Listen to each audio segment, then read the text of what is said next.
English में जितनी भी वर्ब्स होती है ना, हेल्पिंग वर्ब्स और मॉडल वर्ब्स, कंप्लीट वर्ब्स का जो सेंस है वो आप एक साथ सीखने वाले हैं। स्टेप बाय स्टेप सीखें, आपको समझ में अगर आ जाएगा ना एक बार कि मॉडल, सारी जो मॉडल वर्ब्स है उनका क्या सेंस निकलेगा, हेल्पिंग वर्ब्स है उनका क्या सेंस निकलेगा, तो उसके आधार पर आप सेंटेंसेस को बना पाएंगे, सेंटेंसेस को बोल पाएंगे और पढ़े हुए सेंटेंसेस को समझ पाएंगे कि वहाँ पर उस सेंटेंस का क्या मीन जा रहा है, क्या सेंस निकल रहा है। देखें कौन कौन सी सीखने वाले हैं, जैसे कि इज एम आर हो गया, ठीक है, was were, has have had, do does did, will शैल का इस्तेमाल, विल बी और विल हैव का एक साथ इस्तेमाल, शुड का यूज़, फिर मस्ट का यूज़, शुड के साथ बी लगने के बाद क्या सेंस जाएगा, शुड हैव का क्या मीन जाएगा, यूज्ड टू और वुड का यूज़, मे और माइट का use, should have had, could have had, अगर मॉडल्स के साथ हैव और हैड आ जाता है तो क्या सेंस जाता है, मस्ट बी का क्या यूज़ होगा, is am are, to, was were to, has have to, had to, will have to, can, could, can be, can have, could be, could have, would be, would have, may be, might be, या फिर may have, might have, must have had, may have had, might have had, इन सभी का use आप एक साथ सीखने वाले हैं। एक बार में ही आपको सारा सेंस क्लियर हो जाएगा। सिंपल वे में यहाँ पर मैं सेंस जो है, मीन जो है वो समझाने की कोशिश करूँगी एग्जाम्पल्स के थ्रू। हो सकता है कि एग्जाम्पल आपको कम देखने को मिले, लेकिन उस एग्जाम्पल के थ्रू आपको जो सेंस निकलता है, जो उस हेल्पिंग वर्ब या मॉडल वर्ब का मीन निकलता है, वो आपको समझ में आ जाएगा। चलिए एक एक करके स्टार्ट करते हैं। सबसे पहले देखें, इज एम आर का यूज़ विदाउट वर्ब, यानी कि एक्शन नहीं होगा, वर्ब नहीं होगा, हिंदी में सेंस है, हो या हो जाएगा, ठीक है। इज एम आर का यूज़ जो सब्जेक्ट है ना उसके अकॉर्डिंग हो जाएगा। जो आपको पता होगा कि जो सिंगुलर सब्जेक्ट होगा ना, ही, शी, इट, और सिंगुलर नेम जो होगा उसके साथ इज का, आई के साथ एम का, और आर जो प्लूरल सब्जेक्ट है उनके साथ वी, यू, दे, इनके साथ, ठीक है। इनके साथ हम इन हेल्पिंग वर्ब्स का यूज़ कर लेंगे, लेकिन इनसे रिलेटेड जब सेंटेंसेस बनेंगे, जब सेंस जाएगा बिना वर्ब वाला, तो सब्जेक्ट की स्टेट बताने के लिए हम इनका यूज़ करते हैं। और प्रेजेंट टाइम की बात है ना, इज एम आर प्रेजेंट में यूज़ करते हैं। जैसे कि वह लड़का है, तो लड़का होना कोई काम नहीं है, ही इज़ अ बॉय, वह लड़का है, बॉय है, लड़का है। तो यहाँ पर जो है स्टेट बताई जा रही है, अवस्था बताई जा रही है, वो क्या है ये बताया जा रहा है। लड़का थका हुआ है, ठीक है, यहाँ पर भी थका हुआ होना काम नहीं है, उसकी कंडीशन, उसकी जो हालात है उसके बारे में बताया जा रहा है कि द बॉय इज़ टायर्ड, इसने काफ़ी सारा काम कर लिया होगा तो थक गया होगा, इस तरीके से। तो यहाँ पर वह लड़का है, वह लड़की है, वह अध्यापक है, वह डॉक्टर है, इस तरीके के वाक्य होते हैं। मैं नर्वस हूँ, मैं टायर्ड हूँ। जहाँ पर एक्शन यानी कि कोई वर्ब नहीं होती, कोई काम नहीं होता, आपको एडजेक्टिव मिल जाएगा, नाउन मिल जाएगा, तो वहाँ पर हम इज एम आर का यूज़ करते हैं। तो पहला जो हेल्पिंग वर्ब का सेंस है वो आपको समझ में आ गया होगा। तो हम सब्जेक्ट के अनुसार इज़ का यूज़ कर लेंगे, एम का यूज़ कर लेंगे, आर का यूज़ कर लेंगे, विदाउट एक्शन वाले सेंटेंसेस बन जाएंगे। वह एक अध्यापक है, ही इज़ अ टीचर, तो टीचर होना कोई काम नहीं कर रहा ना, ठीक है, काम नहीं कर रहा, टीचर होना एक ओहदे की बात की जा रही है। तो यहाँ पर विदाउट एक्शन, बिना वर्ब वाले सेंटेंसेस आपने जहाँ पर जो करता है सब्जेक्ट है उसकी स्टेट के बारे में बताया जाता है। सेम ऐसा ही वॉज वर्ब का यूज़ हो जाएगा। यहाँ पर भी नो वर्ब, विदाउट एक्शन होगा, कोई काम नहीं होगा, वर्ब नहीं होगी, था, थे, थी का सेंस देगा, ये पास्ट में आ जाएगा। सेम ही कंडीशन में जहाँ पर स्टेट बताई जाएगी, जो सब्जेक्ट है ना उसकी अवस्था बताई जाएगी कि वो कैसा है, प्रेजेंट में कैसा है और पास्ट में कैसा था, लंबा था, छोटा था, ठीक है, गरीब था, अमीर था, अध्यापक था, इस तरीके से। तो फीलिंग के अनुसार था, थे, थी वाली आ जाएगी, तो वॉज वर्ब का यूज़ कर देंगे। सब्जेक्ट के अनुसार जो सब्जेक्ट होगा उसी के आधार पर हम वॉज का यूज़ करेंगे, वर का यूज़ करेंगे। क्लियर है? तो यहाँ पर भी सब्जेक्ट की अवस्था के बारे में बताते हैं। जैसे कि मैं घर पर था, तो कहीं पर होना, तो ये बताने के लिए भी हम इसका यूज़ करेंगे, I was at home. Present में मैं घर पर हूँ तो आई एम एट होम। इस तरीके से वे परेशान थे तो दे वर ऑल अपसेट। यहाँ पर देखें दे वर आ गया, तो सब्जेक्ट है ना, दे है तो दे के साथ वर लग जाएगा। तो सब्जेक्ट के अनुसार आपको वॉज वर का यूज़ कर लेना है। और विदाउट एक्शन वाले जहाँ पर सब्जेक्ट की स्टेट के बारे में बताया जाए, अवस्था के बारे में बताया जाए, तो हम इज एम आर जो टेंस चल रहा है उसके आधार पर हम यूज़ कर लेंगे वॉज वर। अगर पास्ट की बात है तो यूज़ कर लेंगे। अब अगला इनका एक और यूज़ है कॉन्टिन्यूस टेंस में। जैसे इज एम आर वर्ब में आईएनजी लग जाएगा ना फर्स्ट फॉर्म के साथ, सेंस देगा रहा है, रही है, रहे हैं। ठीक है, कोई भी कंटिन्यूटी के बारे में बात की जाए, प्रेजेंट में बात की जाएगी, तो हम इज एम आर के साथ वर्ब में आईएनजी लगा देंगे, जैसे हम टेंसेस में करते हैं। वह खेल रहा है, ही इज़ प्लेइंग। मैं खेल रहा हूँ तो आई एम प्लेइंग हो जाएगा। और हम खेल रहे हैं तो वी आर प्लेइंग हो जाएगा। वह खेल रही है, लड़की है, तो शी इज़ प्लेइंग हो जाएगा।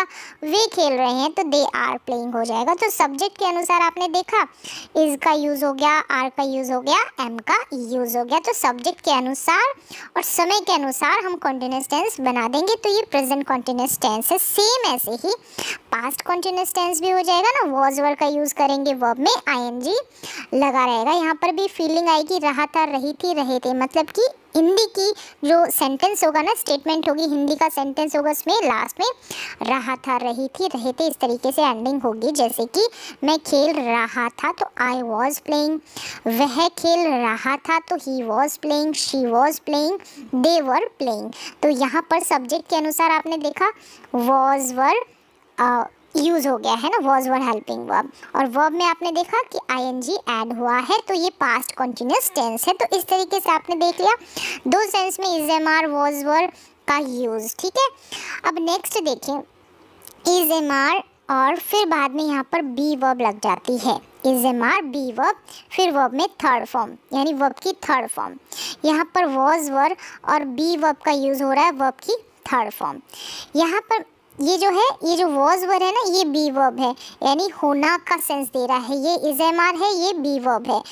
यानी कि is am are was verb के बाद में अगर वर्ब की थर्ड फॉर्म का यूज़ हो जाता है, इस तरीके से समझे, इज एम आर के बाद में वर्ब की थर्ड फॉर्म लग जाती है, वॉज वर्ब के बाद में वर्ब की थर्ड फॉर्म लग जाती है, तो पैसिव सेंटेंस बन जाएगा टेंस के अकॉर्डिंग। जैसे ये प्रेजेंट इंडेफिनिट का पैसिव हो जाएगा, ये पास्ट इंडेफिनिट का पैसिव हो जाएगा। जहाँ पर क्या होता है, कर्ता के द्वारा कोई काम किया जाता है ना, तो उस काम के ऊपर ज़्यादा फोकस किया जाता है, यानी कि कोई काम किया जाता है और कोई काम किया गया। ठीक है, इस तरीके से जैसे कि खाना पकाया जाता है, the food is cooked, the food is cooked, खाना पकाया जाता है, तो काम किया जाता है खाना पकाने का। तो इज़ के बाद में कुक्ड यानी वर्ब की थर्ड फॉर्म। तो जब भी पैसिव बनाएंगे तो वर्ब की थर्ड फॉर्म तो लगनी ही है। खाना पकाया गया, पास्ट इंडेफिनिट का पैसिव बना देंगे, द फूड वॉज कुक्ड। तो इस तरीके से आपने देखा is am are was verb के बाद में वर्ब की थर्ड फॉर्म आ जाएगी, तो पैसिव बन जाएगा। अब देखिए हैज़, हैव और हैड का यूज़, यानी कि आपके पास कुछ है तो हैज़ हैव का यूज़ करेंगे सब्जेक्ट के अकॉर्डिंग। सिंगुलर सब्जेक्ट होगा वहाँ पर हैज़ का यूज़ होगा, प्लूरल सब्जेक्ट होगा वहाँ पर हैव का यूज़ होगा। अगर पास्ट में कुछ आपके पास था तो हैड का यूज़ करेंगे। जैसे कि मेरे पास कार है, ये पोजेशन को शो करता है। अगर आपके पास कोई चीज़ है तो आपको इनकी हेल्प लेकर बताना होगा। मेरे पास कार है तो आई हैव अ कार। ठीक है, शी हैज़ अ लैपटॉप, उसके पास लैपटॉप है, तो यहाँ पर शी के साथ हैज़ लगा है। क्लियर है? अब यहाँ पर मेरे पास कार थी तो आई हैड अ कार, उसके पास लैपटॉप था तो शी हैड अ लैपटॉप। तो हैड था थी वाली फीलिंग दे देगा, पोजेशन है लेकिन पास्ट में कुछ था। ठीक है, प्रेजेंट में कुछ है तो हैज़ हैव का यूज़ कर लेंगे। क्लियर है? अब यहाँ पर भी कोई काम यानी कोई वर्ब का यूज़ नहीं हो रहा है, समझ में आ रहा है? यहाँ पर भी कोई चीज़ हमारे पास है, कार होना, लैपटॉप होना कोई काम है नहीं है, हमारे पास कुछ है। ठीक है, तब हम इसका यूज़ करेंगे। आगे और भी इसका यूज़ होगा, वो आगे मैं अभी एग्जाम्पल के थ्रू आपको बताऊंगी। अब देखिए हैज़ हैव के बाद में वर्ब की थर्ड फॉर्म लग जाती है, यहाँ पर हैड के बाद में वर्ब की थर्ड फॉर्म। तो आपको पता है ये प्रेजेंट परफेक्ट है, ठीक है, हैज़ हैव के साथ वर्ब की थर्ड फॉर्म, और ये पास्ट परफेक्ट है, हैड के साथ वर्ब की थर्ड फॉर्म। चुका है, लिया है, ये वाली फीलिंग आएगी, यानी हिंदी के सेंटेंसेस में इस तरीके से वाक्य की एंडिंग होगी। चुका था, लिया था, ली थी, तो हैड V3 का यूज़ हो जाएगा, पास्ट परफेक्ट हो जाएगा, जैसे कि टेंसेस में आपने सीखा होगा। अब सेंटेंस देखिए, उसने होमवर्क कर लिया है, ही हैज़ डन होमवर्क, और उसने होमवर्क कर लिया था तो ही हैड डन होमवर्क, हैड आ जाएगा यहाँ पर, ठीक है, था वाला सेंस आएगा, और यहाँ पर यानी कर लिया था और कर लिया है, तो इस तरीके से हैज़ डन हो जाएगा, यहाँ पर हैड डन हो जाएगा। तो आपने देखा पोजीशन में हैज़ हैव आ रहा है, नो वर्ब, यहाँ पर हैज़ हैव हैड आ रहा है, लेकिन वर्ब की थर्ड फॉर्म। क्लियर है, ठीक है, यहाँ पर कोई काम कर लिया है या कर चुके हैं, यहाँ पर हैड के साथ कर लिया था या कर चुके थे। अब आगे देखिए, हैज़ हैव हैड का यूज़, अगर आपको ऐसे बताना है ना, मेरे एक भाई है, मेरे एक फ्रेंड है, ठीक है, और इस तरीके से मेरे दो बहनें हैं, तो आप भाई है, बहन है, इस तरीके से भी आप जब सेंटेंसेस बनाएंगे, कुछ है तो यहाँ पर भी आप वर्ब का यूज़ नहीं कर रहे हैं, हैज़ हैव हैड का यूज़ कर रहे हैं, और कुछ है उसके बाद में मेंशन कर रहे हैं। जैसे मेरे एक भाई है तो आई हैव अ ब्रदर, आई के साथ हैव लगा देंगे, ठीक है, हैज़ और हैव सेंटेंस में जो सब्जेक्ट है ना उसके अकॉर्डिंग लगा देना है वाली फीलिंग है तो हैज़ हैव आएगा, था वाली फीलिंग है तो हैड आ जाएगा। तो मेरे एक भाई है, आई हैव अ ब्रदर, तो हमारे पास ये बताने के लिए भी हैज़ हैव हैड है, ठीक है, टाइम के अनुसार। उसके दो बहनें हैं तो he has two sisters, he has two sisters, he के साथ हैज़ लग गया। मेरे दो दोस्त हैं तो I have two friends, I have two friends. उसमें साहस आपके अंदर भी कुछ है तो he has courage, he has करेज, ठीक है। मेरे पास लैपटॉप था तो I had a laptop, I had a laptop. था वाली फीलिंग है तो हैड आ जाएगा। जैसे कि मेरे दो दोस्त थे तो आई, यहाँ पर आई हैड टू फ्रेंड्स आ जाएगा। हैड का यूज़ हम सभी सब्जेक्ट के साथ करेंगे। हैज़ हैव का यूज़ करते समय आपको सब्जेक्ट का ध्यान रखना है, ठीक है। सिंगुलर के साथ हैज़, प्लूरल के साथ हैव। नेक्स्ट देखिए, यहाँ पर भी विदाउट वर्ब यूज़ हो रहा है। डू, डज, डिड का इस्तेमाल देखिए। यहाँ पर जब हम नेगेटिव सेंटेंस बनाएंगे ना तब इनका यूज़ करेंगे। नेगेटिव, ये जो डू डज है ये प्रेजेंट इंडेफिनिट के सेंटेंसेस जब नेगेटिव बनाएंगे तब इनका यूज़ करेंगे सब्जेक्ट के अकॉर्डिंग, ठीक है। सिंगुलर के साथ डज का यूज़ करेंगे, प्लूरल के साथ डू का यूज़ करेंगे, आई के साथ आप डू का यूज़ करेंगे। यहाँ पर देखिए डिड, जब हम पास्ट इंडेफिनिट का नेगेटिव नकारात्मक वाक्य बनाएंगे तब यूज़ करेंगे। यहाँ पर सब्जेक्ट के अकॉर्डिंग, जैसे I, we, you, they plural subject के साथ हम डू का यूज़ करेंगे। He, she, it singular subject के साथ हम डज का यूज़ करेंगे। ये आपको पता होना चाहिए। एक बार आपने सीख लिया तो उसके बाद आपको बार बार याद करने की ज़रूरत नहीं पड़ेगी। और डिड का यूज़ हम ऑल सब्जेक्ट के साथ करेंगे। अगर वर्ब की फॉर्म आएगी ना वो फर्स्ट आएगी इन सभी के साथ, ठीक है। डू, डज, डिड सब के साथ। हम स्कूल नहीं जाते हैं, ठीक है, प्रेजेंट में है ना, तो we do not go to school या फिर we don't go to school. वह स्कूल नहीं जाता है तो he does not go to school या फिर he doesn't go to school. Contracted root भी यूज़ कर सकते हैं ना, डू नॉट का डोंट हो गया, डज नॉट का डजंट हो गया। वह स्कूल नहीं गया, ठीक है, पास्ट में। अब पास्ट में कैसे पहचाना? अगर सेंटेंस की जो एंडिंग है आ, ई, ए की मात्रा पर हो रहा है, जैसे गया, य में आ की मात्रा लगी है ना, तो आ, ई, ए की मात्रा पर अगर वाक्य की एंडिंग हो जाती है तो आप उसे पहचान सकते हैं आसानी से कि यहाँ पर पास्ट इंडेफिनिट टेंस की बात हो रही है। He did not go to school या फिर he didn't go to school. Next देखें, डू, डज, डिड का यूज़ होगा अगर हम बात को जोर देकर कहते हैं, ठीक है। बात को हम जोर देकर कैसे कहेंगे? आपने बोला वह खेलता है, ठीक है, टेंसेस के अकॉर्डिंग यानी समय के अनुसार आप डू, डज, डिड का यूज़ कर लेंगे। प्रेजेंट में डू, डज का यूज़ होता है, डिड का पास्ट में। वह खेलता है तो ही प्लेज, आपने ऐसे बोला वह खेलता है, ही प्लेज। फिर आपने जोर दिया वह खेलता तो है, वह खेलता तो है, तो ही डज प्ले, तो यहाँ पर डज का यूज़ हो गया, ही डज प्ले, वह खेलता तो है। मैं वहाँ गया तो था, तो आपने बोला I did go there, I did go there. तो जब हम जोर देकर बात को कहते हैं तो हम सब्जेक्ट के बाद डू डज डिड का यूज़ कर देंगे। नेक्स्ट देखिए, इंटरोगेटिव सेंटेंस जब बनाते हैं, प्रश्नवाचक वाक्य जब बनाते हैं तब भी इनका यूज़ करते हैं, ठीक है, डू डज डिड का। जैसे कि तुम कहाँ रहते हो, वेयर डू यू लिव, तो जो WH वर्ड होगा उसके बाद आपको डू डज डिड का यूज़ कर देना है सेंस के अकॉर्डिंग। जैसे तुम कहाँ गए, यानी एक ही मात्रा पर वाक्य की एंडिंग हो रही है तो हम डिड का यूज़ करेंगे, यानी कि पास्ट एंड डेफिनेट टेंस है। वेयर डिड यू गो, तो ये चीज़ें जब आप प्रैक्टिस करेंगे ना तो आपको क्लियर हो जाएगी। अगर आपको एक बार सेंस समझ में आ जाता है तो आप इंटरोगेटिव हो चाहे सिंपल सेंटेंसेस हो, सारे के सारे सेंटेंसेस आप बना पाएंगे, ठीक है। पैसिव हो तो भी बना लेंगे। अब देखिए विल का यूज़ गागेगी के सेंस में हम यूज़ करेंगे, ठीक है। जैसे मैं खेलूँगा, गा आ रहा है ना लास्ट में, अगर हिंदी के वाक्य के लास्ट में गागेगी आ जाए तब। सिंपली जब हम सिंपल सेंटेंसेस बनाते हैं ना फ्यूचर को लेकर, तो आई विल प्ले यानी मैं खेलूँगा, फ्यूचर को इंडिकेट कर रहा है तो वहाँ पर विल का यूज़ हो जाएगा। मैं कल उससे मिलूँगा तो I will meet him tomorrow, तो यहाँ पर भी फ्यूचर की बात हो रही है तो आप फ्यूचर को मेंशन कर सकते हैं, जैसे टुमारो यहाँ पर मेंशन किया है ना वैसे। तो जब फ्यूचर की बात की जाए, सिंपल सेंटेंसेस बनाए जाएंगे विल को लेकर, तब आप इस तरीके से बना देंगे। विल के बाद में यहाँ पर आपको फर्स्ट फॉर्म का यूज़ करना है, मैं कल उससे मिलूँगा, I will meet him tomorrow.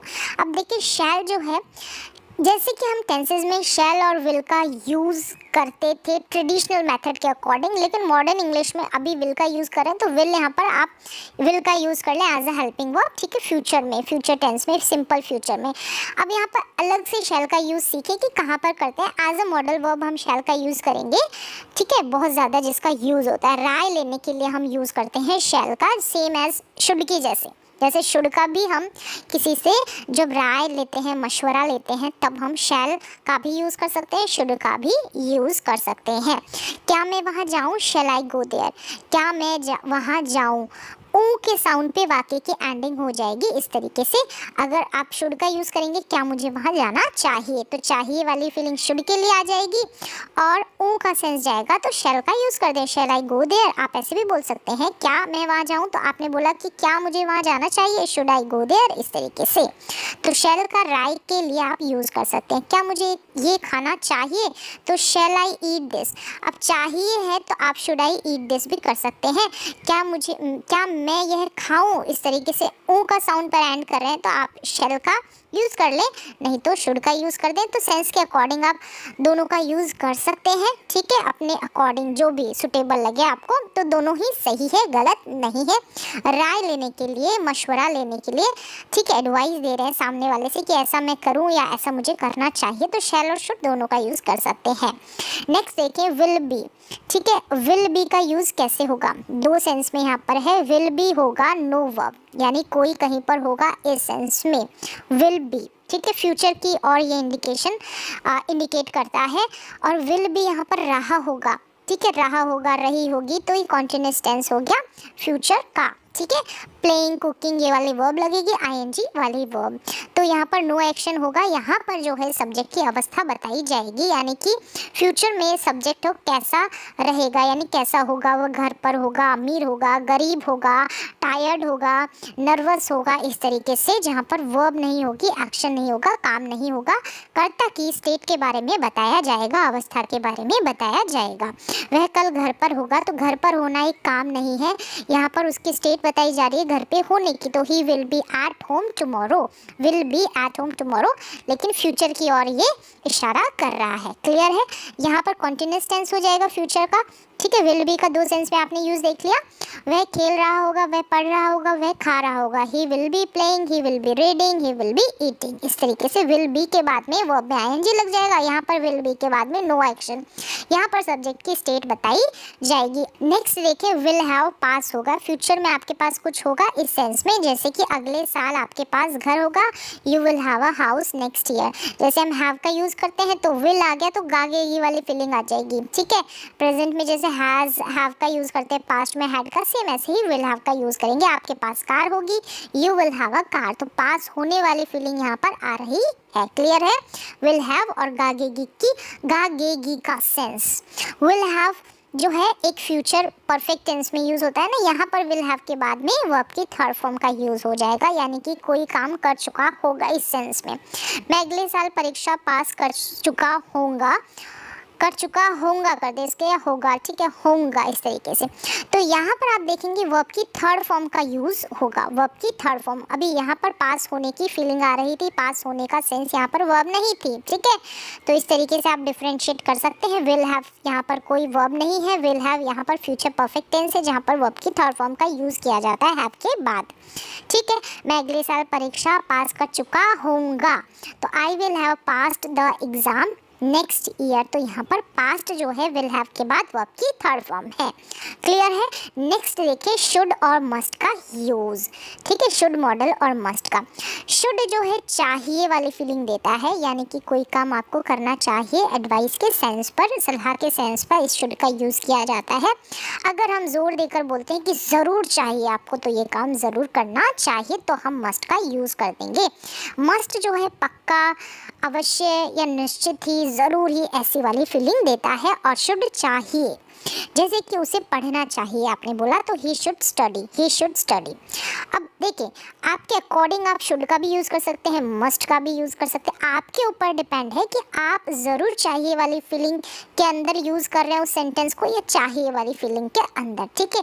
In example को ही फोकस ना करें कि एग्जाम्पल में ऐसे दिया, नहीं, आप अपने अकॉर्डिंग, आप अपनी बातचीत के अकॉर्डिंग, चाहिए, ज़रूर चाहिए, जो आपके अंदर फीलिंग आ रही है उसके अकॉर्डिंग आप शुड का यूज़ करें, मस्ट का यूज़ करें। अगर आपको सेंस समझ में आ गया तो आप अपने अकॉर्डिंग यूज़ कर सकते हैं। उसे पढ़ना चाहिए, ही शुड स्टडी। अब आपने बोला कि उसे ज़रूर पढ़ना चाहिए, आपके अंदर ये फीलिंग भी तो हो सकती है, तो ही मस्ट स्टडी। नेक्स्ट देखिए शुड बी। जब भी आप देखेंगे, मैं यहाँ पर आपको क्लियर कर देती हूँ, जब भी मॉडल वर्ब के बाद में अगर बी आ जाता है, ठीक है, बी आ जाता है, जैसे हमने इज एम आर के अंदर, वॉज वर्ब के अंदर आगे हमने कोई वर्ब नहीं देखी, स्टेट के बारे में बात की, तो मॉडल वर्ब में भी अगर स्टेट बताएंगे ना, तो वहाँ पर भी हम मॉडल वर्ब के बाद में बी लगाकर स्टेट बताएंगे। नो एक्शन होगा, नो वर्ब होगी, शुड बी का यूज़ होगा, होना चाहिए, यानी कि किसी को कुछ होना चाहिए या फिर कहीं पर होना चाहिए, नो वर्ब। जैसे कि उसे घर पर होना चाहिए, he should be at home, he should be at home. तो यहाँ पर सेम इज एम आर का यूज़ किया, वॉज वर्ब का यूज़ किया, स्टेट बताने के लिए, अवस्था बताने के लिए, सब्जेक्ट की। तो सारे मॉडल्स में भी हम सब्जेक्ट की अवस्था बता सकते हैं बी का यूज़ कर विदाउट वर्ब वाले सेंटेंसेस में, इस तरीके से। तो यहाँ पर मैंने क्लियर कर दिया है बी का यूज़ किस सेंस में हो रहा है। अब देखें शुड हैव और शुड हैव दो तरीके से, होना चाहिए, चाहिए था, ठीक है, दो सेंस आ रहा है, यानी कि आपके पास कुछ समथिंग, यानी कुछ होना चाहिए, तो शुड हैव, नो वर्ब। यहाँ पर शुड हैव के साथ वर्ब की थर्ड फॉर्म था, यानी पास्ट में जा रहा है ये, ठीक है, चाहिए था। जैसे कि तुम्हारे पास पैसे होने चाहिए, तो इस तरीके से एडवाइस झलके ना, तो शुड की ओर आप इशारा कर सकते हैं कि तुम्हारे पास पैसे होने चाहिए। अगर तुम्हें ये किताब लेनी थी, ज़रूरी थी एग्ज़ाम के लिए, तो तुम्हारे पास पैसे होने चाहिए थे ना, आप सलाह दे रहे हैं, तो you should have money, you should have laptop, you should have books. तो इस तरीके से वो आइटम जो जिस चीज़ की आप बात कर रहे हैं उसको मेंशन कर दे शुड हैव के बाद। तुम्हें जाना चाहिए था, तुम गए क्यों नहीं, तुम्हें जाना चाहिए था, पास्ट की ओर इशारा कर रहा है कि आपने किया नहीं लेकिन आपको ऐसा करना चाहिए था। You should have gone, you should have come, तुम्हें आना चाहिए था, यू शुड हैव स्टडीड, आपको पढ़ना चाहिए था, आप पढ़े नहीं, फेल हो गए। तो इस तरीके से आप शुड हैव का दो सेंस में यूज़ कर सकते हैं। यहाँ पर आपने देखा शुड हैव के बाद वर्ब की थर्ड फॉर्म लगी है, जैसे परफेक्ट टेंस में लगती है ना, और यहाँ पर शुड हैव के बाद किसी चीज़ की बात, पास होने वाली फीलिंग आ रही है।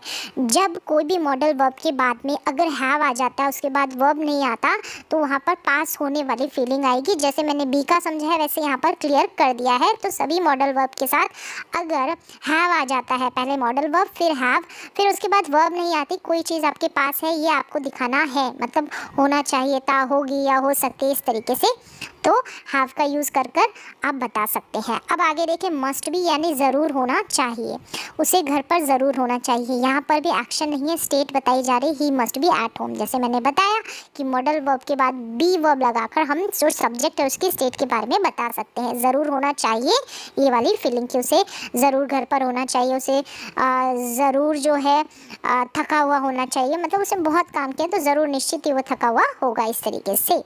नेक्स्ट देखिए मस्ट हैव और मस्ट हैव, यहाँ पर भी ज़रूर पास होगा या होना चाहिए, ठीक है, कोई चीज़ होगी पास, इस सेंस में ज़रूर वाली फीलिंग देता है मस्ट। मस्ट हैव यानी ज़रूर करता होगा या ज़रूर करना चाहिए, वर्ब की थर्ड फॉर्म। जैसे कि उसके पास ज़रूर कार होगी और यहाँ पर वह ज़रूर वहाँ जाता होगा, इस सेंस में। जैसे कि he must have a car, उसके पास कार ज़रूर होगी, इस सेंस में he must have gone there, कि वो वहाँ ज़रूर जाता होगा। अगर हम प्रेजेंट में बोलते हैं ही मस्ट हैव गॉन, जैसे यहाँ पर परफेक्ट टेंस होता है ना, सेम वैसे ही यूज़ होगा, जैसे कि वह ज़रूर वहाँ जाता होगा या गया होगा अभी, ठीक है, परफेक्टली। तो यहाँ पर आप ऐसे सेंस दे सकते हैं। अभी की बात हो रही है कि ज़रूर वह वहाँ जाता होगा, तो मस्ट हैव गॉन। अगर हम पास्ट में ज़रूर करना चाहिए था, ज़रूर किसी को कुछ काम करना चाहिए था, तो he must have gone there, उसे वहाँ जाना चाहिए था, ज़रूर वाली फीलिंग में, तो मस्ट हैव गॉन आ रहा है। और यहाँ पर हम प्रेजेंट की बात कर रहे हैं कि वो अभी वहाँ पर ज़रूर गया होगा, अभी फ़िलहाल प्रेजेंट में, ठीक है। तो पास्ट में उसे ज़रूर वहाँ जाना चाहिए था या ये काम करना चाहिए था, इस सेंस में। तो आप सेंस के अकॉर्डिंग देखें, मस्ट हैव के बाद वर्ब की थर्ड फॉर्म का यूज़ कर दो सेंस में यहाँ पर इशारा हो रहा है। एक प्रेजेंट में कोई अभी, जैसे हम बोलते हैं ना, चुका है, लिया है, दिया है, जैसे प्रेजेंट और पास्ट में, ठीक है, प्रेजेंट परफेक्ट टेंस में और पास्ट परफेक्ट टेंस में, सेम ऐसे ही आप समझ सकते हैं इस मस्ट हैव को। नेक्स्ट देखें, यहाँ पर है has, have to, has to, have to, had to, will have to. करना है, पड़ता है, करना है, कोई काम आपको करना है या करना पड़ता है, हैज़ टू हैव टू का यूज़ प्रेजेंट में। करना था या करना पड़ा, कोई काम ज़रूरी है, कंपलसरी है, ठीक है, इम्पॉर्टेंट है, तो इस सेंस में आप has to, have to, had to, will have to, यानी करना होगा फ्यूचर में, तो ऐसे आप यूज़ कर सकते हैं। जैसे मुझे स्कूल जाना है, तो I have to go to school, ज़रूरी है मेरा स्कूल जाना। फिर यहाँ पर देखें, पास्ट में देखें, मुझे पढ़ना था, आई हैड टू स्टडी, मुझे पढ़ना था या फिर मुझे पढ़ना पड़ा, आई हैड टू स्टडी। मुझे पढ़ना होगा फ्यूचर में, I will have to study, I will have to study, मुझे फ्यूचर में पढ़ना होगा अगर मुझे आगे बढ़ना है तो। यहाँ पर देखें, हैव गॉट टू और हैज़ गॉट टू का भी यूज़ कर सकते हैं, यानी कि यहाँ पर जो है गॉट भी लगा सकते हैं, हैव और टू के बीच में, सेंस जो है, मीन जो है, सेम जाता है। I have got to go to school, इस तरीके से आप यूज़ कर सकते हैं। क्लियर है। और सब्जेक्ट सिंगुलर है तो हैज़ गॉट टू का यूज़ कर सकते हैं। तो ये भी आप सेम यूज़ कर सकते हैं, सेम मीनिंग देता है। तो कोई काम करना है, करना पड़ता है तो हैज़ टू, हैव टू। कोई काम करना पड़ा या करना था, हैड टू। कोई काम करना पड़ेगा या करना होगा, विल हैव टू का यूज़ कर लेंगे। कैन और कुड मॉडल का यूज़ देखिए, प्रेजेंट में एबिलिटी दिखाते तो कैन का, पास्ट में एबिलिटी दिखाते हैं तो कुड का यूज़ करते हैं। सकता है, इसका सेंस जाएगा हिंदी में, सकता था, इसका सेंस जाएगा। जैसे वह दौड़ सकता है प्रेजेंट में तो ही कैन रन, वह दौड़ सकता था पास्ट में जब वो छोटा था, जब वो स्कूल में था, कॉलेज में था, इस तरीके से तो ही कुड रन। तो कुड पास्ट की एबिलिटी, कैन प्रेजेंट की एबिलिटी। सकता है, सकता था वाला सेंस आ जाएगा हिंदी में। और कैन का यूज़ देखिए, अनुमति लेना या देना, इसके लिए अब हम यूज़ करते हैं जब हम अपने फैमिली मेम्बर्स, फ्रेंड्स से, जहाँ पर हमको फॉर्मेलिटी नहीं दिखानी होती ज़्यादा, तो वहाँ पर हम कैन का यूज़ कर सकते हैं। क्या मैं कल आपसे मिल सकता हूँ? Can I meet you tomorrow? Yes you can, हाँ आप मिल सकते हैं। तो परमिशन दी जा रही है, ली जा रही है। कुड का यूज़ देखिए फैमिली मेम्बर से, तब आप कैन का यूज़ करें। सकता था, सका, पाया, अनुमति या संभावना के लिए। तो यहाँ पर इतने सेंस में हम कुड का यूज़ करते हैं। एक एक एग्जाम्पल देखेंगे तो आपको समझ में आएगा। जैसे वह जा सका तो ही कुड गो, सका, सकी, पाया, पाई वाली फीलिंग आएगी ना, तो वहाँ पर भी आप कुड का यूज़ करेंगे। जैसे यहाँ पर वह जा सका या जा पाया, दोनों सेंस में, सका, सकी, पाया, पाई, तो ही कुड गो। क्या मैं जा सकता हूँ? Could I leave, could I leave, क्या मैं जा सकता हूँ। तो इस तरीके से अनुमति लेने के लिए भी आप कुड का यूज़ कर सकते हैं। क्या मैं वहाँ जा सकता हूँ? Could I go there. तो अनुमति लेने के लिए भी हम, परमिशन लेने के लिए कैन का यूज़ कर सकते हैं, मे का यूज़ कर सकते हैं, कुड का यूज़ कर सकते हैं। तो सेंस के अकॉर्डिंग आप तीनों का यूज़ कर सकते हैं। कैन का जैसे आप फ्रेंड से आप अगर अपने फैमिली मेम्बर से, जहाँ पर आपको फॉर्मेलिटी नहीं दिखानी होती, वहाँ पर आप कैन का यूज़ करते हैं ना, परमिशन लेते हैं। मे जैसे आप टीचर्स या फिर अपने ऑफिस में जो आपके हेड होते हैं उनसे कुड का भी आप यूज़ कर सकते हैं परमिशन लेने के लिए। वह स्कूल में हो सकता है, संभावना, ठीक है। He could be in school, तो यहाँ पर देखिए संभावना दिखाने के लिए हम कुड का यूज़ कर सकते हैं, पॉसिबिलिटी के लिए भी। कैन बी यानी कि 3 सेंस में यहाँ पर यूज़ देखें। वैसे भी मैंने आपको बताया है मॉडल वर्ब अगर बी आ जाता है मॉडल वर्ब के बारे में तो वहाँ पर कर्ता की स्टेट बताई जाती है, उसके बाद में कोई वर्ब नहीं आएगी। फिर कैन बी के बाद में अगर हमारे पास वर्ब में आईएनजी लगा है तो वहाँ पर कंटीन्यूअस टेंस वाली फीलिंग आ जाती है, यानी बी के बाद में हम आईएनजी वाली वर्ब का यूज़ कर सकते हैं, कुकिंग, प्लेइंग, इस तरीके से रीडिंग। और अगर बी मॉडल वर्ब के बाद में बी लग जाता है, वर्ब की थर्ड फॉर्म आ जाती है, तो पैसिव में भी हम बना सकते हैं। ये सिचुएशन सारे मॉडल्स के ऊपर लागू होती है, सभी मॉडल्स के साथ आप इस सिचुएशन को फॉलो कर सकते हैं, इस नियम को, इस सेंस को आप फॉलो कर सकते हैं। अगर मैंने कोई नहीं भी बताया तो आप समझ सकते हैं सारे मॉडल वर्ब्स के साथ ये चीज़ चलेगी, सेंस के अकॉर्डिंग, मीनिंग के अकॉर्डिंग। कैन बी यानी हो सकता है, अवस्था के बारे में बताया जा रहा है। यहाँ पर कैन बी रहा हो सकता है, वह खेल रहा हो सकता है, वह पढ़ रहा हो सकता है, वह नाच रहा हो सकता है, तो वर्ब में आईएनजी लग जाएगा। कैन भी किया जा सकता है, पैसिव में वर्ब की थर्ड फॉर्म लग जाएगी। तो सभी मॉडल वर्ब के साथ आप ये रूल फॉलो कर सकते हैं। जैसे कि वह घर पर हो सकता है, he can be at home, यहाँ पर नो वर्ब है, एक्शन नहीं है, कर्ता की स्टेट है, अवस्था है कि वह कैसा हो सकता है। वह खेल रहा हो सकता है, he can be playing, he can be studying, he can be cooking, तो कोई काम कर रहा हो सकता है। यहाँ पर देखिए ये पैसिव में है, उसे भेजा जा सकता है, तो इसको आप जो है सेंड फर्स्ट है ना, तो SENT सेंड कर लें। ही कैन बी सेंट, उसे भेजा जा सकता है, तो पैसिव में वर्ब की थर्ड फॉर्म का यूज़ होगा। तो इस तरीके से कैन बी लगकर हमने 3 तरीके से सेंटेंसेस को बनाया। अब कैन हैव लग गया है तो पास हो सकता है, अभी तक तो आपको समझ में आ गया होगा। तो he can have a beautiful watch, यानी उसके पास क्या हो सकती है, एक सुंदर घड़ी हो सकती है, ठीक है। उसके पास जल्दी अच्छी नौकरी हो सकती है, can have a good job soon. तो इस तरीके से आपके पास कुछ हो सकता है तो कैन हैव। फिर देखिए कुड और कुड हैव का यूज़। कुड जो है सकता था और कुड हैव भी सकता था, ठीक है। पास्ट एबिलिटी के लिए हम सकता था का यूज़ करते हैं। अगर कुड हैव के बाद में वर्ब की थर्ड फॉर्म लग जाती है तो भी सकता था वाली फीलिंग आती है, सकता था वाला सेंस आता है। वह दौड़ सकता था, एबिलिटी है तो ही कुड रन। और आप आगे बता सकते हैं कि व्हेन आई वॉज यंग, यहाँ पर ही कर दे, व्हेन ही वॉज यंग यानी कि जब वो यंग था, तो उस वक्त आप ऐड कर सकते हैं। तो ही कुड रन, यहाँ पर एबिलिटी की बात की जा रही है पास्ट की। मैं कार खरीद सकता था, मैंने नहीं खरीदी। अब आपको रिग्रेट वाली फीलिंग हो रही है, पास्ट में आप ये काम कर सकते थे लेकिन नहीं किया, ऐसा सेंस। तो I could have purchased a car, तो यहाँ पर कुड हैव के बाद में वर्ब की थर्ड फॉर्म है। अब यहाँ पर देखिए कुड के बाद में आपकी एबिलिटी की बात की जा रही है पास्ट की, तो यहाँ पर ये डिफरेंस आप समझ जाएं कि दोनों का ही, ठीक है, दोनों का मतलब कुड का भी सकता था और कुड हैव का भी सकता था। कौन से सेंस में आपको समझ में आ गया होगा। नेक्स्ट देखिए यूज्ड टू और वुड का यूज़। हम सब्जेक्ट किसी काम को किया करता था, पास्ट में कोई काम किया करता था, करती थी, करते थे, था, थी, थे, ये वाली फीलिंग आएगी, ये वाली एंडिंग होगी सेंटेंस में। हम एक साथ खेलते थे, we use to play together और वी वुड प्ले टुगेदर। तो आप यूज टू का भी यूज़ कर सकते हैं, वुड का भी यूज़ कर सकते हैं। पास्ट में आप कोई काम किया करते थे, यहाँ पर यूज्ड टू लगेगा और दोनों में ही वर्ब की फर्स्ट फॉर्म का यूज़ होगा। क्लियर है। वुड के और भी यूजेस होते हैं, वो आगे हम देखते हैं। जैसे कि यहाँ पर वुड का यूज़ है ता तेती के सेंस में, कंडीशनल सेंटेंसेस में जब ता तेती वाली फीलिंग आती है। इफ़ वाले सेंटेंसेस होते हैं, यदि वाले सेंटेंसेस होते हैं, तो वहाँ पर कंडीशनल सेंटेंसेस में हम इस वुड का यूज़ करते हैं। जैसे मैं खेलता, मैं पढ़ता, मैं जाता, तो इससे पहले एक कंडीशन ऐड होगी, इससे आगे या पीछे, ठीक है। I would play, I would study, I would go, यहाँ पर कंडीशन वाली बात है, ठीक है। तो शर्त वाला वाक्य है ये, तो यहाँ पर सिर्फ समझाने के लिए मैंने वुड वाला सेंटेंस दिया है। तो यहाँ पर इससे पहले या आगे कोई ना कोई कंडीशन यानी कि इफ़ क्लॉज यहाँ पर लगा हुआ रहेगा, ठीक है। तो कंडीशनल में मैंने आपको डिटेल में बहुत कुछ बता दिया है वुड को लेकर। फिर कंडीशनल सेंटेंसेस में जो वुड का यूज़ कर लेंगे, वुड बी का यूज़ कर लेंगे सेंस के अकॉर्डिंग। अब आपको मैंने बता दिया है कि बी के बाद में अगर वर्ब नहीं है तो स्टेट बताई जाएगी।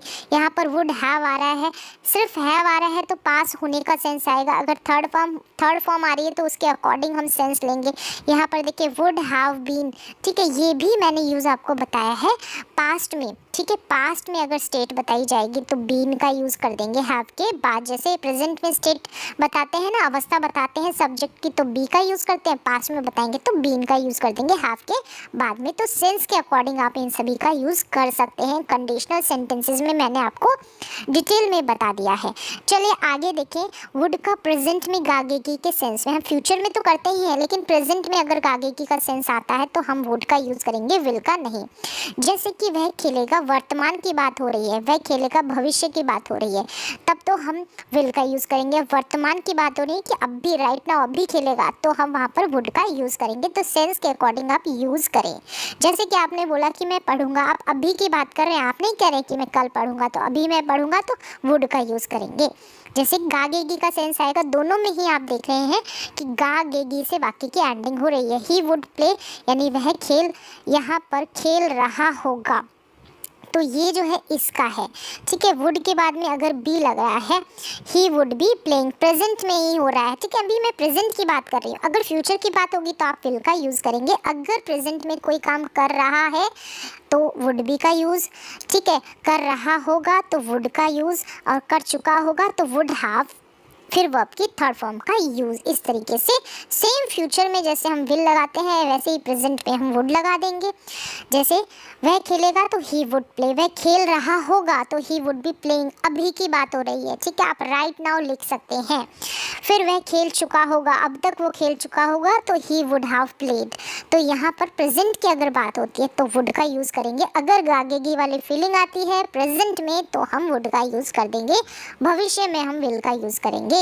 फ्यूचर में पास्ट ऑफ विल, एक जो है विल का जो पास्ट है वो वुड होता है, तो वहाँ पर यूज़ होता है। जैसे कि पास्ट में फ्यूचर के लिए कही गई बात, वहाँ पर हम विल की जगह वुड का यूज़ करेंगे। जैसे कि ये सेंटेंस देखिए, उसने कहा कि वह मुझसे मिलेगा। उसने कहा सेड यानी second form, that he will meet me, वह मुझसे मिलेगा। अगर हम ही विल मीट मी कर देंगे गागेगी को देखकर, तो यहाँ पर हमें वुड का यूज़ करना होगा, क्योंकि ये बात भी पास्ट की है और ये जो फ्यूचर है ना, ये जो फ्यूचर है गागेगी वाला, ये भी पास्ट का है। तो यहाँ पर सेड है तो यहाँ पर विल का वुड हो जाएगा। ठीक है। अब नेक्स्ट देखिए मे का यूज़, अनुमति लेने देने के लिए। जब हम अपनों से बड़े यानी कि आप ऑफिस में, ठीक है, जहाँ पर आपको फॉर्मेलिटी दिखानी है, आप अपने ऑफिस में, आप अपने टीचर्स के साथ स्कूल में या कॉलेज में, वहाँ पर आप परमिशन यानी अनुमति लेने के लिए आप मे का यूज़ कर सकते हैं। सेम हम कैन कुड मे का, जैसे मे का तो कर ही रहे हैं, कैन कुड का भी यूज़ कर सकते हैं। तो कैन का सेंस के अकॉर्डिंग यूज़ करें। मे आई कम इन सर, तो यहाँ पर जैसे आप स्कूल में सर से या फिर अपने ऑफिस में मांग रहे तो मे का यूज़ करेंगे, कैन का नहीं। ठीक है। मे आई सिट, क्या मैं यहाँ बैठ सकता हूँ, क्या मैं अंदर आ सकता हूँ। इस तरीके से आप अपने ऑफिस में अपने हेड जो आपका ऑफिसर है जहाँ पर आप काम करते हैं, वहाँ पर आप अपने बॉस से मे को यूज़ कर आप परमिशन अनुमति ले। नेक्स्ट देखिए, पॉसिबिलिटी, संभावना के लिए भी हम सकता है या सकता था वाली फीलिंग में हम मे का यूज़ करते हैं। सेम कुड मे माइट का भी हम यूज़ कर सकते हैं पॉसिबिलिटी संभावना के लिए। तो सेंस के अकॉर्डिंग करें। अगर शायद वाली फीलिंग आ जाती है तब हम क्या करेंगे, मे का यूज़ करेंगे। जैसे कि वह आज आ सकता है, शायद फीलिंग आ रही कि शायद, तो ही मे कम टुडे। शायद वाली फीलिंग आ रही है वह कल आ सकता था, कल है ना, तो ही मे कम यस्टरडे, ही मे कम यस्टरडे, कल की बात हो रही है। तो जब भी मॉडल वर्ब आएगा ना, यहाँ पर देखेंगे आप, सिर्फ मॉडल आ रहा है तो हमेशा ये वर्ब की फर्स्ट फॉर्म को लेता है। ठीक है। अगर हम थर्ड फॉर्म रखते हैं, आगे चेंज करते हैं, तो हम बी का यूज़ करेंगे या फिर हैव का यूज़ करेंगे वर्ब को चेंज करने के लिए। चलिए अगला यूज़ देखिए, विश और होप के लिए। मे यू लिव लॉन्ग, भगवान करे आप लंबे जिए। May you pass the exam, भगवान करे कि आप एग्ज़ाम को पास कर जाएं। तो विश देने के लिए हम इनका, इस मे का यूज़ करते हैं। नेक्स्ट देखिए माइट का भी सेम मे की जैसे ही यूज़ करेंगे, शायद के सेंस में, पॉसिबिलिटी के सेंस में। ठीक है। पॉसिबिलिटी के सेंस में, इट माइट रेन टुडे, कि शायद ही, यहाँ पर फीलिंग शायद ही वाली आप ले लें, यानी मे से थोड़ी कम संभावना होगी तो माइट का यूज़ कर सकते हैं दोनों का। ठीक है। मे से कम संभावना ये देगा माइट, तो इट माइट रेन टुडे, कि शायद ही आज बारिश हो सकती है। तो सेम आप जैसे मे बी का यूज़ करते हैं वैसे माइट बी का यूज़ कर सकते हैं, मे हैव का यूज़ कर सकते हैं, माइट हैव का यूज़ कर सकते हैं। सेम सिचुएशन पे, सेम पॉसिबिलिटी में। बस आपको ध्यान रखना है मे जो फीलिंग देता है शायद वाली फीलिंग देता है, और माइट जो फीलिंग देता है शायद ही वाली फीलिंग देता है। अब बी का यूज़ करेंगे, तो बी का यूज़ मैंने बता दिया। मॉडल वर्ब के बाद में अगर स्टेट बतानी है तो बी का यूज़ करके स्टेट बता दें। अगर कोई कुछ कर रहा हो सकता है ऐसा बताना है, आईएनजी वाली वर्ब को ऐड करना है, तो हम यहाँ पर बी के बाद में आईएनजी वाली वर्ब का यूज़ कर देंगे। हम पैसिव भी बना सकते हैं मॉडल्स का। चलिए अब आगे देखिए, मॉडल हैव हैड। अब मॉडल्स के साथ अगर हैव हैड लग जाता है तो वहाँ पर क्या सेंस जाएगा। जैसे यहाँ पर देखिए शुड हैव हैड, पास होना चाहिए था, यानी कि पास टाइम में आपके पास कुछ होना चाहिए था या हो सकता था, ऐसे सेंस में हम मॉडल्स के साथ हैव हैड का यूज़ कर देंगे। जैसे उसके पास पैसे होने चाहिए थे पास्ट में, तो he should have had money. तो यहाँ पर देखें, यहाँ पर हैव आ गया, शुड हैव, ठीक है। यहाँ पर थर्ड फॉर्म है हैव की, पास होने का सेंस देता है ना हैव, तो हैड भी पास होने का सेंस देगा पास्ट के लिए। क्लियर है। तो सभी मॉडल के साथ आप हैव और हैड लगा सकते हैं सेंस के अकॉर्डिंग। पास हो सकता था वाली फीलिंग आ सकती है, पास ज़रूर होना चाहिए था वाली फीलिंग आ सकती है, ठीक है। पॉसिबिलिटी, यहाँ पर देखें, पॉसिबिलिटी संभावना के लिए मस्ट, ज़रूर या पक्का का सेंस देता है, में शायद का देता है, यानी कि ज़रूर उसके पास या पक्का उसके पास ये होगा, ठीक है, पास्ट में शायद ही उसके पास होगा पास्ट में, ठीक है। अब यहाँ पर देखिए माइट, यहाँ पर शायद हो गया में, और शायद ही माइट आ जाएगा, शायद ही माइट, शायद ही उसके पास कार होगी, शायद ही, यानी शायद ही उसके पास कार हो सकती थी पास्ट में सब, ठीक है। वुड यानी होता, उसके पास कार होती, ठीक है, कंडीशनल सेंटेंसेस में जैसे हम यूज़ करते हैं। तो इस तरीके से आप पास्ट में किसी के पास कुछ हो सकता था तो हैव और हैड लग जाएगा मॉडल के बाद में, तो सेंस के अकॉर्डिंग आप यूज़ कर सकते हैं। फिर देखिए हैज़ और हैव बीन लग जाता है इसके बाद में। यहाँ पर भी सेंस देखें, पहला तो जो होगा प्रेजेंट परफेक्ट कॉन्टिन्यूअस टेंस में आप यूज़ करते हैं, रहा है, किसी समय से कोई काम कर रहा है, जैसे कि मैं सुबह से पढ़ रहा हूँ, तो I have been teaching since morning. तो हैव बीन के बाद में वर्ब की हैज़ बीन और हैव बीन लग जाएगा, सब्जेक्ट के अकॉर्डिंग वर्ब में आईएनजी लग जाएगा, फिर समय दिया गया रहेगा, जैसे कि हम प्रेजेंट परफेक्ट कॉन्टिन्यूअस टेंस में यूज़ करते हैं। लेकिन यहाँ पर भी जब हमको नो वर्ब यानी स्टेट बतानी हो, जैसे कि मैं 4 दिन से बीमार हूँ, समय दे रखा है लेकिन कोई एक्शन नहीं है, कोई क्रिया नहीं है, ठीक है, तो वहाँ पर भी हमें हैज़ बीन के बाद में एक्शन नहीं है, जो स्टेट है सब्जेक्ट की वो बतानी है। जैसे कि यहाँ पर समय दिया गया रहेगा तो हैव बीन का यूज़ करेंगे या हैज़ बीन का यूज़ करेंगे सब्जेक्ट के according. I have been sick for 4 days, यानी कि मैं 4 दिनों से बीमार चल रहा हूँ या फिर मैं 4 दिनों से बीमार हूँ। अगर समय आ गया है तो आप हैव बीन या हैज़ बीन का यूज़ करेंगे। यहाँ पर अगर सेंस की बात की जाए तो यहाँ पर कोई एक्शन हो रहा नहीं, स्टेट के बारे में बताया जा रहा है। मेरे समझ में आ गया। अब देखिए पैसिव भी बनाया जाएगा, तो काम किया जा चुका है, या जैसे कि यहाँ पर भी हैज़ बीन और हैव बीन का यूज़ करेंगे। जैसे काम किया जा चुका है, खाना पकाया जा चुका है, the food has been cooked, तो हैज़ बीन के बाद में आपने देखा थर्ड फॉर्म का यूज़ किया जा रहा है, तो पैसिव में थर्ड फॉर्म आ जाएगी। तो मैंने यहाँ पर बहुत ही सिंपल वे में सारे सेंस बताए। सेम हैड बीन का भी आप ऐसे यूज़ कर सकते हैं, यानी पास्ट की सिचुएशन को लेकर सेम टू सेम ऐसे, ठीक है। तो सेंस के साथ मैंने एग्जाम्पल भले ही कम हो, लेकिन आपको सेंस अगर समझ में आ जाता है कि मॉडल्स के बाद भी लग जाता है, तो स्टेट के बारे में बता सकते हैं, हम उसका पैसिव भी बना सकते हैं। तो मुझे उम्मीद है कि जितनी भी हेल्पिंग वर्ब्स के जो सेंस है कुछ रह गए हैं तो भी इन्हीं को मिलते जुलते उनके सेंस होंगे, जो साथ में मैंने आपको क्लैरिफाई कर दिए हैं। तो आपको पूरे सेंस और पूरी जो हेल्पिंग वर्ब्स है, मॉडल वर्ब्स है, समझ में आ गई होगी। सेंस को आप लेकर चले, एग्जाम्पल्स आप खुद भी बना सकते हैं।